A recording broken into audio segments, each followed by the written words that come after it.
Assalamualaikum warahmatullahi wabarakatuh. Jumpa lagi dengan Pak Hono dalam belajar perhitungan sel elektrolisis.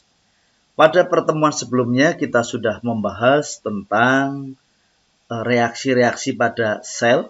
Sekarang kita akan menghitung dengan hukum Faraday.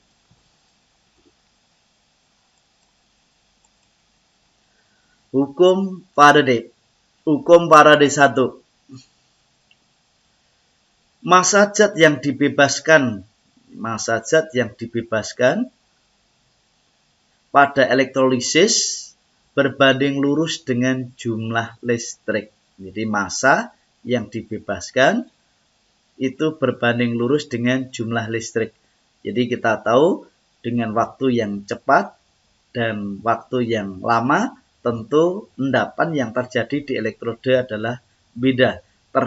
Tergantung dari lamanya, kemudian juga tergantung dari arusnya. Sama waktu, tapi kalau arusnya yang satu besar, satu kecil, maka akan beda. Sehingga ini endapan yang terjadi tergantung pada muatan. Ya. I kali T ini adalah muatan.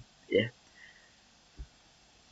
Jadi seberapa besar arus dan seberapa lama itu adalah muatan. Jadi endapan yang terjadi di elektrode tergantung dari perkalian antara arus dan waktu. Oke. Sekarang kita lihat hukum Faraday 2. Massa zat yang dibebaskan pada elektrode, jadi pada elektrolisis, berbanding lurus dengan massa ekuivalen zat itu. Mungkin bisa kita lihat ini. Kalau kita mengelektrolisis, kita bandingkan. Ya. Yang pertama kita mengelektrolisis misalnya tembaga 2 sulfat. Ya, ini elektrolisis tembaga. Oke. Di kutub positif, kutub negatif kita hubungkan dengan baterai. Oke. Nanti pada salah satu sisi, pada katoda kutub negatif, nanti kan ada endapan Cu. Ya. Kemudian satu lagi kita akan mengelektrolisis dengan waktu dengan arus listrik yang sama, misalnya adalah perak nitrat. Nah, ini positif, negatif, kemudian kita hubungkan sama aki juga, oke, dengan arus yang sama, dengan waktu yang sama, atau dengan istilah lain Q sama. Apakah endapan akan sama? Beda. Oh, beda. Karena yang di sini adalah tembaga, yang di sini adalah perak. Tentu punya massa ekuivalen yang berbeda-beda. Makanya massa zat yang dibebaskan itu seiring dengan massa ekuivalen. Oke ya. Baik. Jadi massa ekuivalen itu apa? Nah, nanti kita bahas pada slide berikutnya. Ya. Penggabungan hukum Faraday 1 dan 2 menghasilkan persamaan. Ini digabung. Jadi K konstante atau tetapan kali Q I kali T kali massa ekuivalen. K adalah tetapan. Oke. Jadi setelah digabungkan hukum Faraday 1 dan 2 ini adalah oke. Baik, kita lanjut.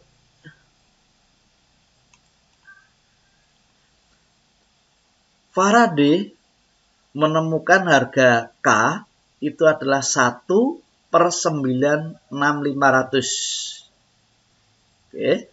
Sehingga kalau dirumuskan akan menjadi G sama dengan I kali T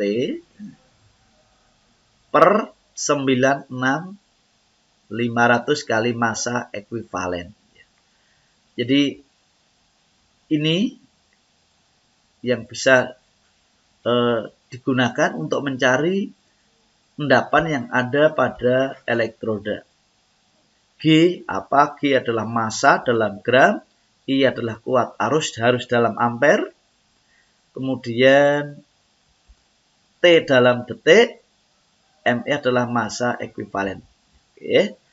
Massa ekuivalen, jadi massa ekuivalen ini misalnya nih ya, massa ekuivalen tadi ada Ag, ini tadi Ag yang dielektrolis adalah larutan perak nitrat. Berarti nanti massa endapannya adalah Me-nya Ag sama dengan AR, AR-nya Ag ya, itu dibagi dengan valensi. Dibagi dengan valensi. Ya, dibagi dengan valensi ini. Valensinya untuk perak nitrat berapa? 1, betul. Jadi nanti AR, Ag dibagi 1. 1 itu dari muatan. Ag itu kan plus itu ya. Ag plus E menjadi Ag. Jadi 1 valensi adalah plus atau elektron yang terlibat ini nih. Yang terlibat elektron kan 1. Inilah valensi. Oke. Kalau misalnya tembaga 2 sulfat, sekarang tembaga 2 sulfat, berarti massa ekuivalen dari Cu berapa tembaga? AR-nya Cu dibagi 2, betul. Karena Cu itu kan Cu2 plus, ya. Plus 2E menjadi Cu. Jadi elektron yang terlibat 2 atau muatannya 2.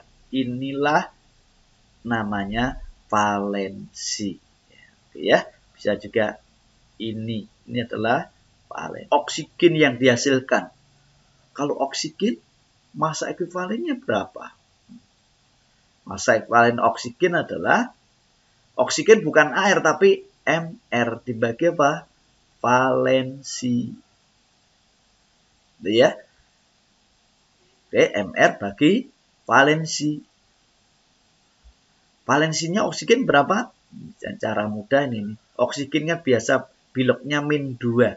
Min 2 kali 2, min 4. Berarti valensinya adalah 4. Jadi, oke. Bisa juga dari sini nih.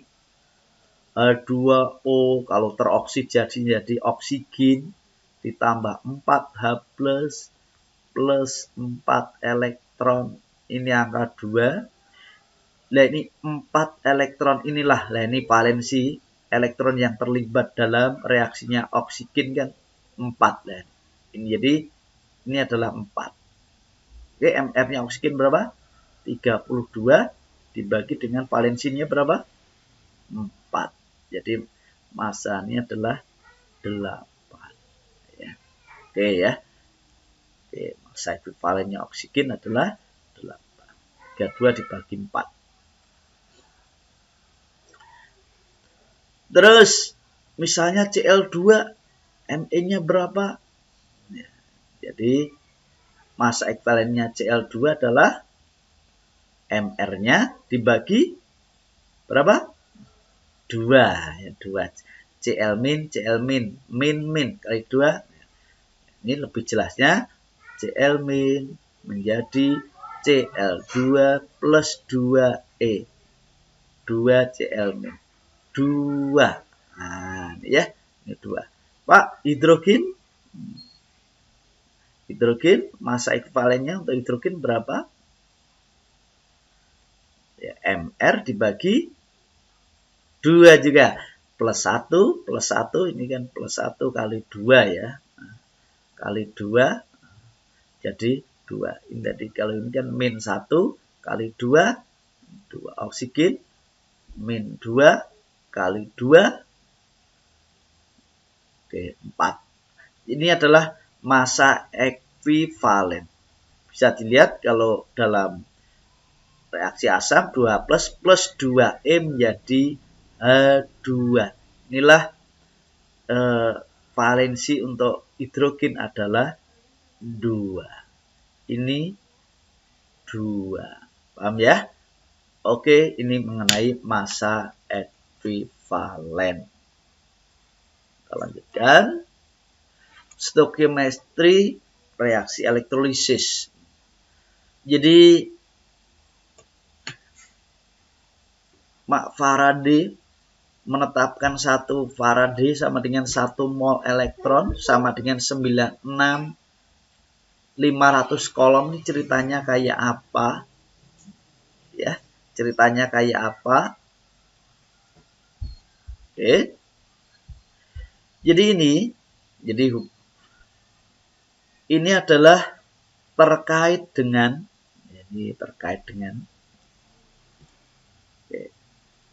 1 mol elektron itu ada berapa buah elektron sih? Kita tulis. Jadi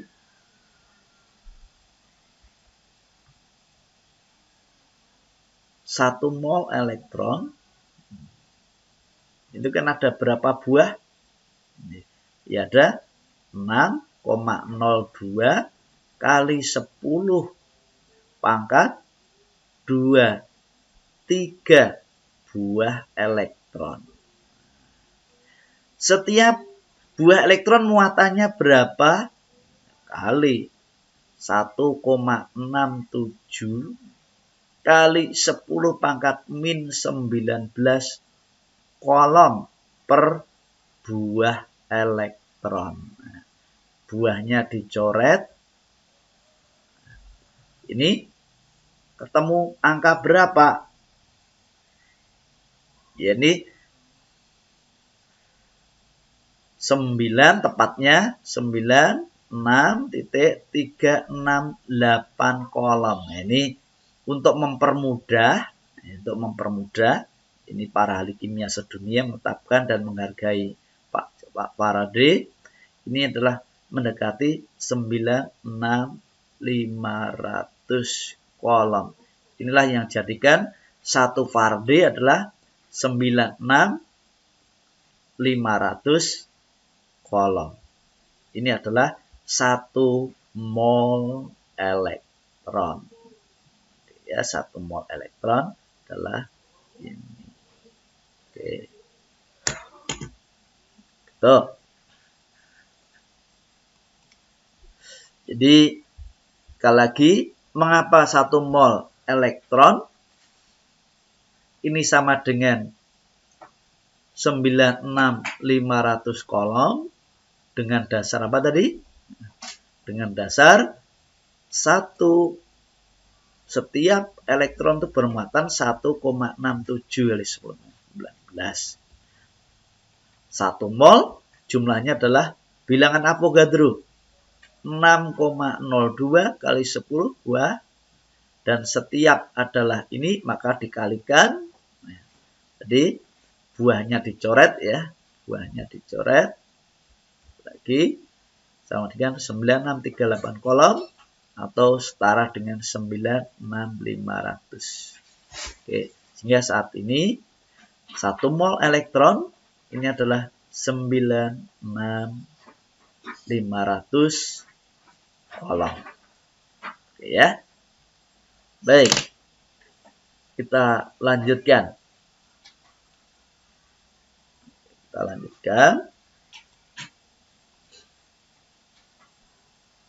Jadi sekarang bagaimana kalau menghitung elektrolisis yang dipasang seri? Elektrolisis yang dipasang seri ini mengikuti hukum Faraday 2. Hukum Faraday 2, massa zat yang dibebaskan pada elektrode oleh elektrolisis berbanding lurus dengan massa ekuivalen. Ya. Ini yang satu. Ini pasang seri, yang satu larutan nikel sulfat, yang satu larutan kromium 3 klorida. Ini yang dipasang seri, ya. Yang satu ini nikel, yang nanti dihasilkan dapatnya. Yang satu adalah kromium. Maka nanti massa 1 banding massa 2 adalah massa ekuivalen. 1 banding massa ekuivalen 2. Masanya nikel dibagi massa kromium sama dengan massa ekuivalen nikel bagi massa ekuivalen Oke, bisa kita uraikan nanti massa ekuivalen Ni adalah pervalensinya. Oke, berarti ini kita perjelas. Jadi massa ekuivalen dari nikel gimana menghitungnya? AR-nya nikel dibagi berapa? 2. Tuh. Massa ekuivalen dari kromium berarti AR-nya kromium dibagi 3. Tuh. Jadi kalau elektrolisis yang dipasang seri ini adalah demikian ya. Kita lanjut. Berikutnya, Pak, kalau serinya dipasang 3. Ya, pasang 3. Yang di elektrolisis secara seri dengan arus yang sama tapi endapannya berbeda ya. Oke. Yang satu perak nitrat, kedua tembaga 2 sulfat, ketiga nikel sulfat. Ya. Dimana nanti perbandingan G1 banding G2 banding G3 sama dengan massa ekuivalen 1 2 banding 3. Tapi ngitungnya ya 2-2 gini nih ya. Kalau 3 langsung susah nih. Oke. Mudah ya. Contoh soal kita bahas. Elektrolisis larutan kromium 3 klorida selama 965 detik dengan kuat arus listrik 10 ampere dengan elektroda platina. AR yang dielektrolisis adalah CrCl3 aqueous menjadi Cr3 plus aqueous dan 3Cl min aqueous. Ya. Katoda. Apa reaksinya? Oke, reaksinya adalah kutub negatif diganti kromium. Kromium lebih bukan Cr3 plus ditambah 3E menjadi Cr. Ini endapan, ini kan aqueous. Oke. Bagaimana reaksi anoda? Oh, ada Cl min dekati. Oke. Anodanya inet platina. Berarti sini adalah Cl min menjadi Cl2 ditambah 2E. Ini adalah gas. Ini 2. Oke. Nih, udah menjawab. Kalau katoda anoda udah cukup gini nih. Kalau nggak suruh untuk reaksi total, cukup jawabnya begini. Baik. Yang B, ini jawaban yang A ya. Oke, jawaban yang A. Ini jawaban yang A. Kita paskan, ini A. Sekarang jawaban yang berapa gram Cr yang terjadi? Oke.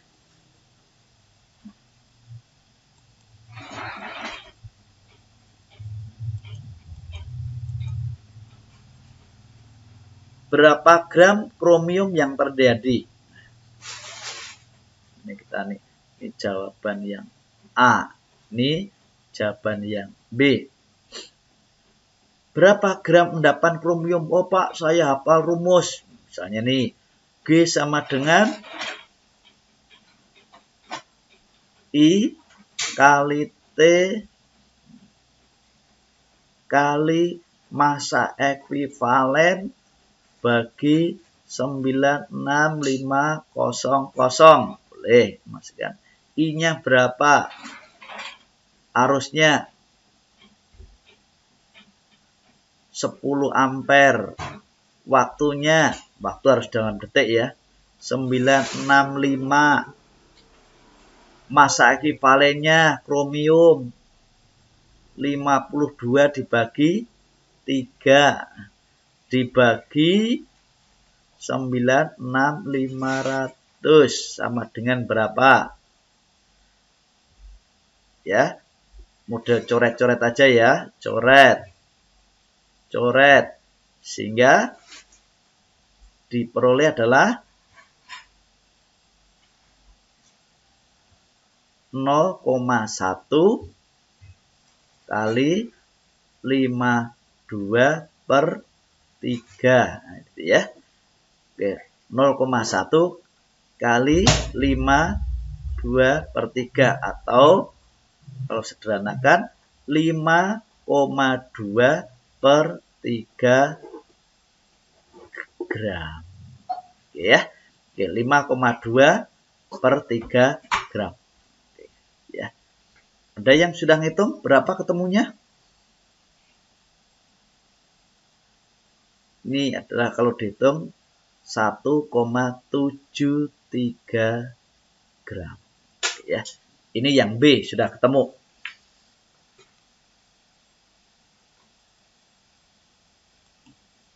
Sekarang jawaban yang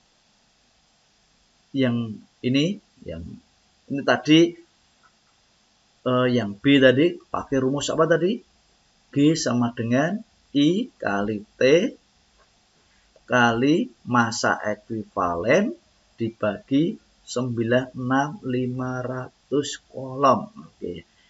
Ini adalah cara 1. Nah, ada cara yang lain, Pak? Ada. Oke, kita tulis nih. Cara 2. Nih. Cara 2 lewatnya sini nih. Ya. CR3 plus 3E menjadi CR. Oke. Lewat jalur mol elektron. Nah, dari sini nih. Oke. Oke. Mol elektron itu sama dengan I kali T per 96.500. Sama dengan I-nya berapa? 10 kali 965 per 96500. Temunya berapa? 0,1 mol. Oke ya. Baik.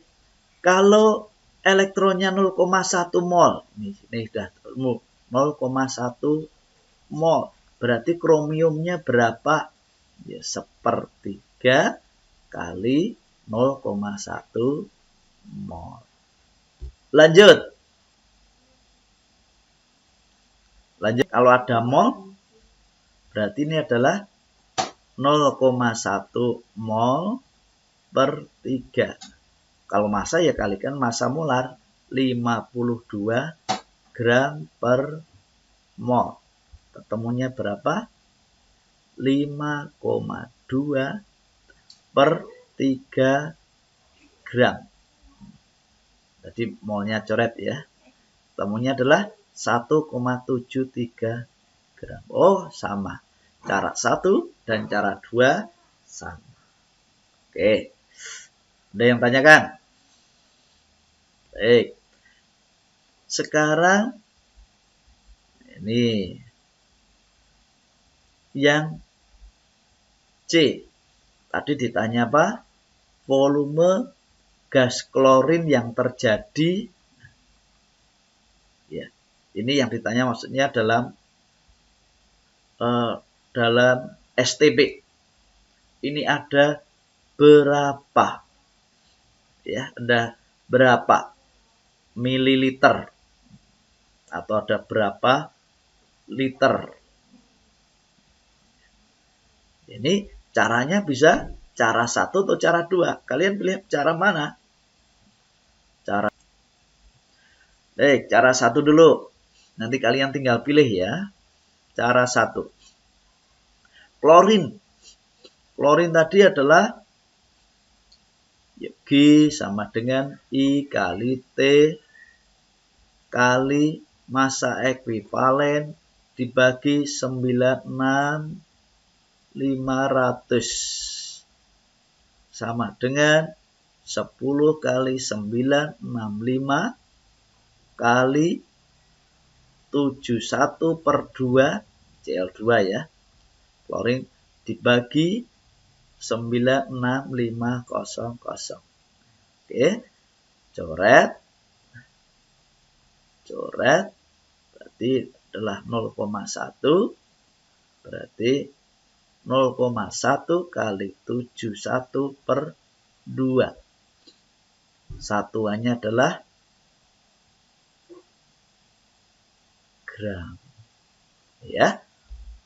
Oke.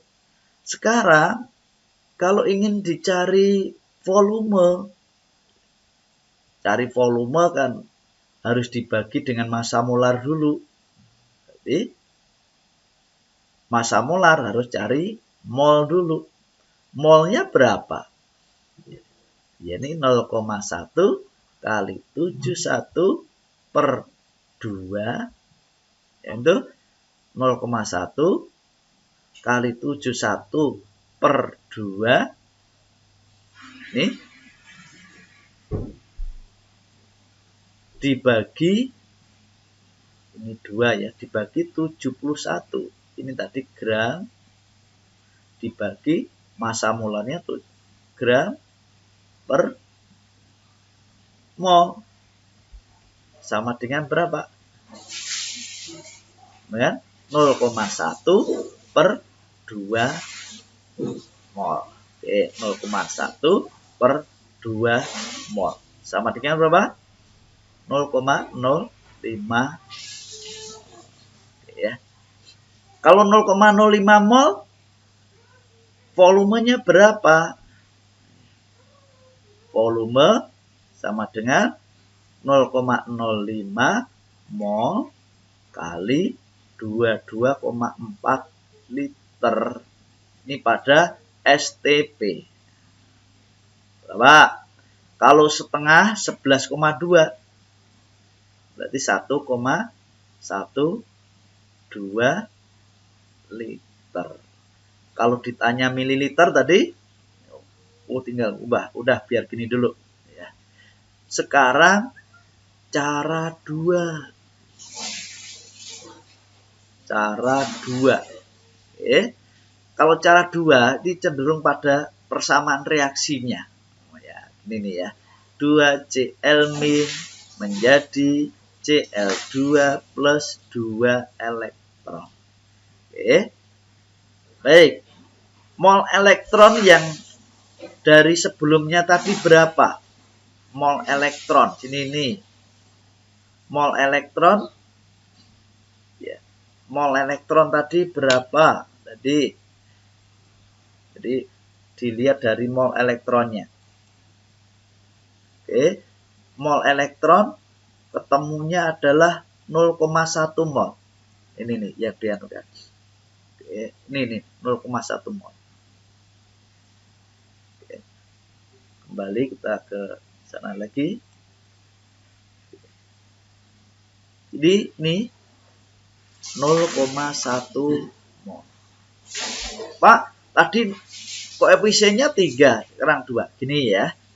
Pada kutub anoda maupun katoda, mol elektronnya itu sama. Jadi koefisien itu pokoknya ya sama 0,1 mol. Nggak usah mikirin koefisiennya tadi ya. Nggak usah dipikirkan ya. Oke. Berarti kalau klorin gini berapa nih? Separuhnya ya. Setengah kali 0,1 mol. Berarti 0,05 mol. Sama volumenya. Volumenya adalah 0,05 mol kali 22,4 liter per mol. Ketemunya adalah 1,12 liter. Ya. Oke, cara 1 atau cara 2 yang kalian senang di sini nih, silahkan kalian pilih mana yang kalian suka. Bisa cara 1 atau cara 2. Ya. Oke, terima kasih atas perhatiannya.